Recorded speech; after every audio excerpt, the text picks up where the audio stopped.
This is breaking news. Okay, here we are again. Good afternoon. Thank you for joining us for this important storm weather update. Here with me today is New Jersey State Police Acting Superintendent and State Director of Emergency Management, David Sorotowicz, Department of Transportation Acting Commissioner, Priya Jain, President and CEO of New Jersey Transit and Executive Director of New Jersey Turnpike Authority, Chris Calori, and New Jersey Board of Public Utilities Director of Reliability and Security, Frank Gaffney. So I have just declared a state of emergency effective at noon tomorrow, Sunday, February 22nd, for all 21 counties in New Jersey, as we prepare for dangerous winter weather conditions from Sunday into Monday. This includes heavy snow, especially along the coast, extremely high winds, and coastal flooding. Blizzard warnings are in effect along coastal New Jersey for the first time since 2022. So I know we just got through a historic winter storm just a few weeks ago. We all did it together by heeding warnings, staying off the roads, and taking public safety seriously. Now we have another serious winter storm on our hands, and my top priority is your safety. So I am urging you to make plans to stay off the road Sunday through Monday. That means today is the day to get the water you need, to get the food you need, go to the grocery store, so you can stay off the roads tomorrow and Monday. I was briefed late this morning by the National Weather Service, and here's what we are expecting. Across New Jersey, we expect between 10 to 20 inches of snow. The heaviest snow right now is expected along the coast. The heaviest snowfall is expected between Sunday night and Monday morning. Snowfall during this time could reach 2 inches per hour. Winds will be much stronger than the storm in January, between 35 and 50 miles an hour. The strongest winds are expected Sunday night into Monday morning, especially along the coast, where gusts could reach up to 55 miles per hour. So what you should be hearing is these are very dangerous driving conditions. So please plan to stay off the roads. We're taking precautions. We're making preparations. Our State Emergency Operations Center will be activated and staffed throughout the duration of the storm to support all 21 of our counties. The Lieutenant Colonel will speak more about that next. I've directed our transportation heads on their preparedness plans, including to clear snow on the Parkway and the Turnpike as quickly as possible. We saw their incredible work in January, and I just want to thank everyone in advance. There are going to be some long nights here, but I really appreciate the dedication of all of our public workers. Also, we're closely monitoring the situation to make a determination about commercial vehicles on state highways. We'll provide that information as soon as we have it. New Jersey Transit is closely tracking the forecast and will be making service recommendations as we continue to get more information. The Board of Public Utilities is actively coordinating with utility providers to be prepared for any potential outages.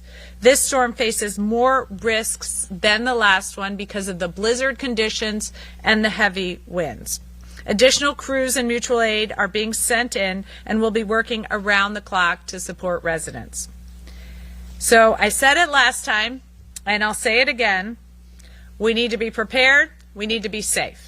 Get water, get all of your charging done with your devices, stay off the roads. We're getting a lot of snow and extremely high winds. Sunday night to Monday morning, stay off the roads. This will not only keep you safe, but it will help all of our public workers clear the roads as quickly as possible. Any emergency responders will be able to get where they need to go as safely and quickly as possible. So please, stay off the roads. Keep those devices charged. If you can, plan to stay home on Monday. And for those of you who can't, consider sheltering in place at work if you need to be at work. Check on your neighbors and go to ready.nj.gov for more information. I'm urging you again, do what you got to do now. There's a great hockey game on in the Olympics tomorrow. U.S. is going for the gold. Stay at home and watch that if you don't have anything else you could do, a puzzle, eat some chili. But whatever you do, try to stay home tomorrow and off the road. So thank you. I'm going to turn the program over now to our acting superintendent of the state police, Lieutenant Colonel David Sirotowicz. Thank you. Thanks, Colonel. Thank you, Governor. Good afternoon, everybody. And I want to thank the governor, all my partners here, and everybody that will be working, again, as the governor said, long hours. It is all greatly appreciated. As the governor stated, we are looking at blizzard warnings issued for the eastern coast of New Jersey, and the last time we had this was in January of 2022. This means we can see sustained winds of 35 to 50 miles an hour, combined with blowing snow. Visibility of less than a quarter mile can occur, and all of this will be for over 3 hours. So think about that. Blowing winds, low visibility, a sustained over 3 hours.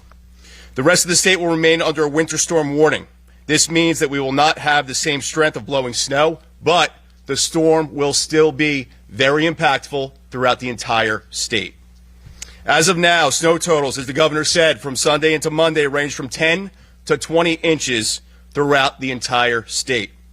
We could see potentially 2 inches of snow per hour. The highest amounts of snow are expected to be in our coastal counties. It is important that you monitor your local weather to ensure you are up to date with your local weather report.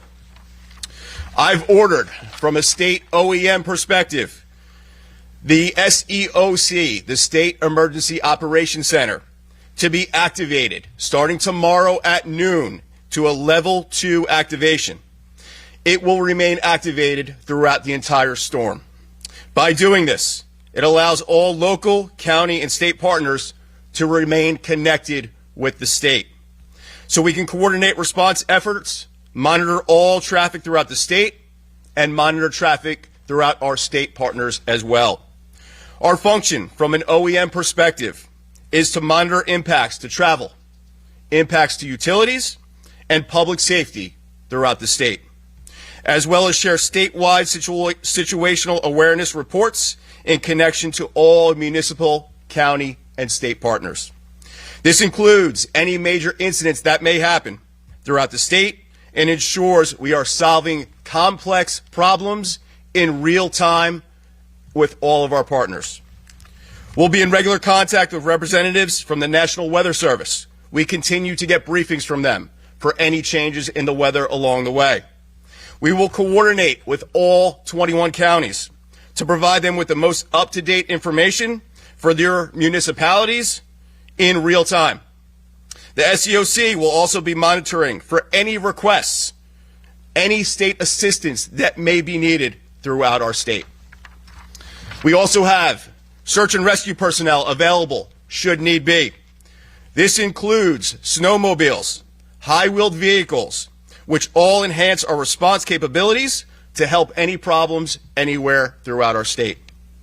We will also be supplementing our state patrols with additional personnel from the state police from various specialized units, putting them out on the road to ensure safety of anybody that may be out there.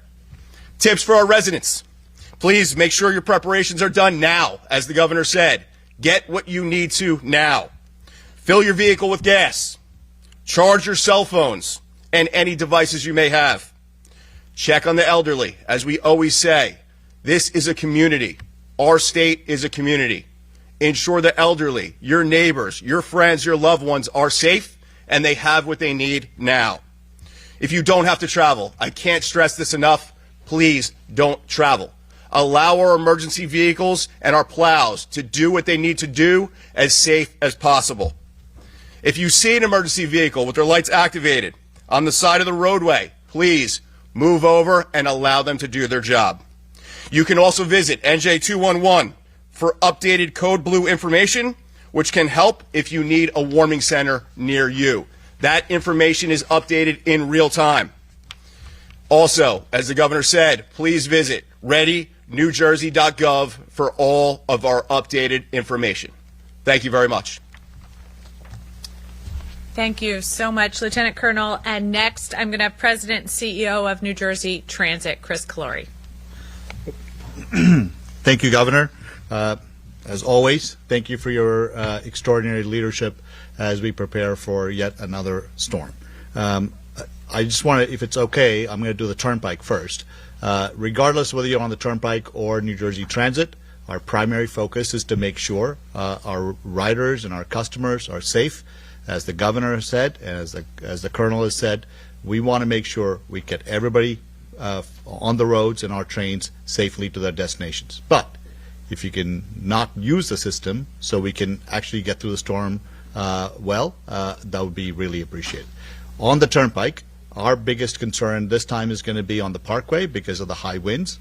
We expect a lot of blizzard conditions, so we've already started putting out signs on the Turnpike and the Parkway, warning people to stay off the road starting Sunday night if possible, and we will obviously advise the governor on any developments on speed restrictions or others as the conditions warrant.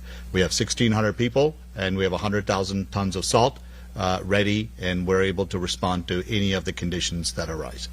On New Jersey Transit, our primary concern is to make sure we run a good service tomorrow all the way through the night into Sunday night on the trains. On buses and on light rail, we expect to run a service, but we want to make sure we monitor the conditions on the system, because as you can imagine, a lot of our buses go on the local roads, and our light rail system runs on local streets. So we will monitor that situation to see what service changes we have to put in place. On Portal, I want to make sure I emphasize where we are. We are going to work with Amtrak over the next 24 hours to make sure that we prepare to protect the switches and other systems that are being built on Portal Bridge to just make sure we can get back to working as soon as the snow event is over. We intend to cross-honor system-wide within our buses, light rail, and trains through the snowstorm, and our cross-honoring on path and ferries continue for regular service for people who are using the M&E line and the Hoboken and the Montclair Direct. Again, I want to make sure that I emphasize the governor's point. This is about the safety of our residents.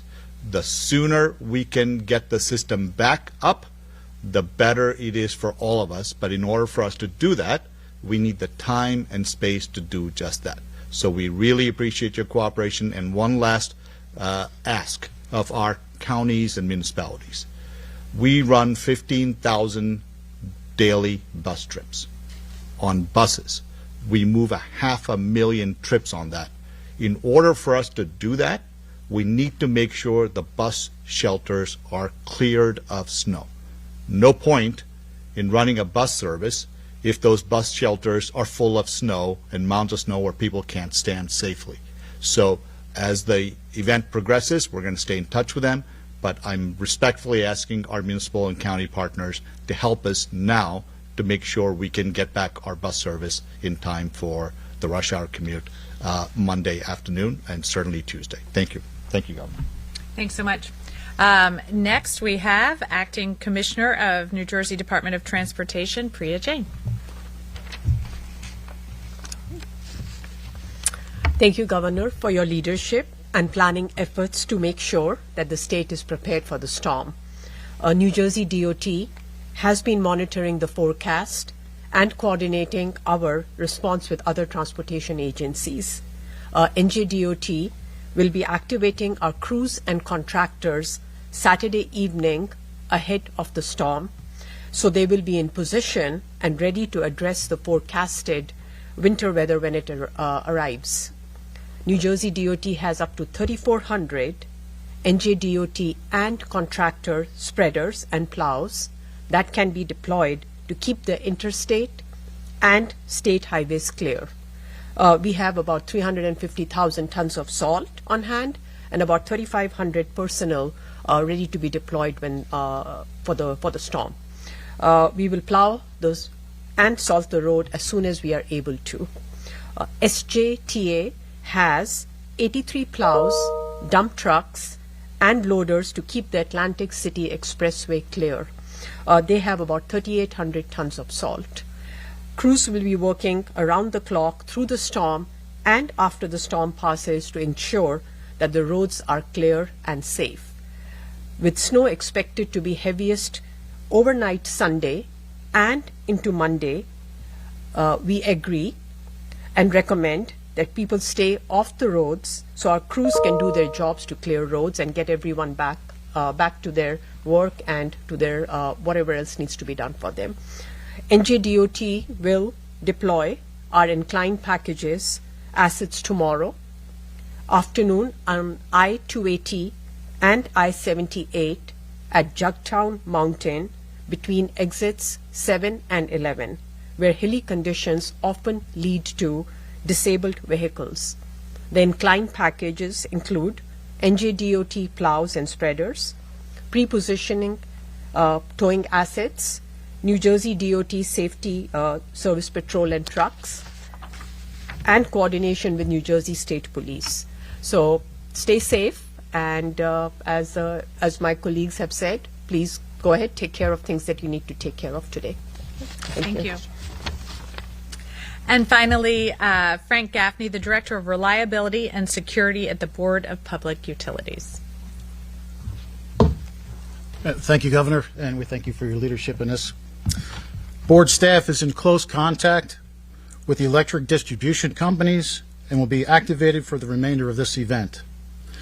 This is a snow event that will impact the entire state.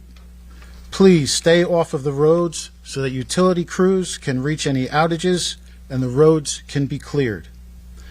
The utilities have assured us they are prepared for this event. They are holding crews and calling in additional staffing, including mutual aid. They cannot go up in the bucket trucks if the wind is above 39 miles per hour, so they'll have to wait till some of the gusts subside before they're able to go up and make some repairs. Please report any outages to the utilities. Do not assume that someone else has reported the outage. Stay away from and far away from and report any downed wires. If you use a generator, please do so safely. We will remain in touch with the utilities and our other state partners. We want everyone to be safe and are grateful for the utility workers. They will be out in the snow making these needed repairs. Thank you. Thank you. So I just want to remind everyone, if you've seen one storm, you've seen one storm. This is going to be a different one, blizzard conditions, high winds. But what you can expect to continue is the hard work and dedication of all the public servants here in New Jersey. So without further ado, I will turn it over to Q&A from the press team.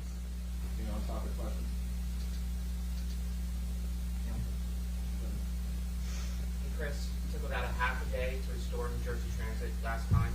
What are you telling commuters? Can they expect any rail service or, quite frankly, bus service on Monday? How should they prepare? Obviously, we'll make service calls as the weather develops tomorrow. As I said, it is our expectation that we will run a full service on bus, light rail, and trains into tomorrow.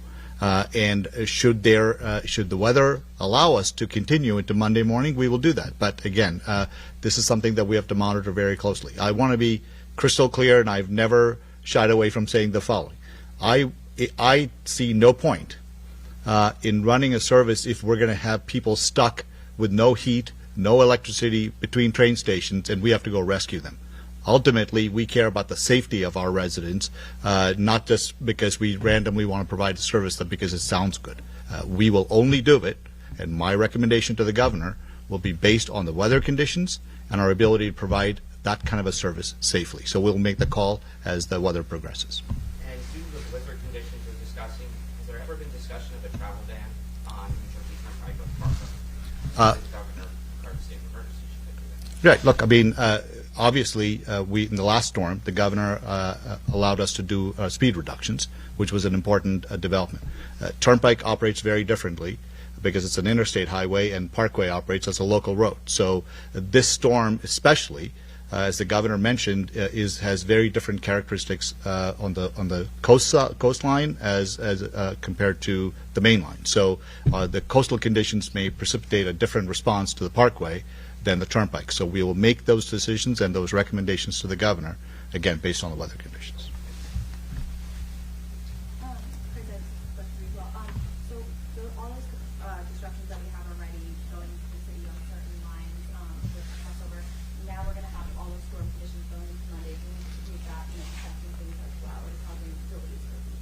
Look, let me first of all thank the residents, and the governor has said that directly to our residents, and I want to amplify this.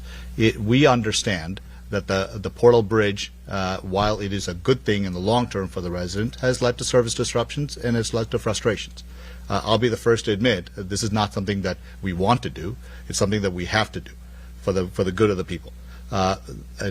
When the Portal Bridge started, I said that the weather conditions and safety considerations will be the two conditions that could change our service ability to provide service. Certainly tomorrow is a weather condition that will determine what kind of service we can provide on Monday. But I think I want to make sure that the residents, they heeded the governor's advice last storm, and I'm respectfully asking them to heed the governor's advice this storm, which is if you can work from home on Monday, you should, and if we're able to provide a service safely, we will. And do you have any idea what time we might make that call about Monday? Well, look, it's not my decision. My job is to recommend to the governor, and she will, as the head of the state, make the decision. We are going to closely monitor the storm, and we'll be getting information out to everyone, including our commuters, as quickly as possible. Thanks. Thank you. Thank you. This has been breaking news.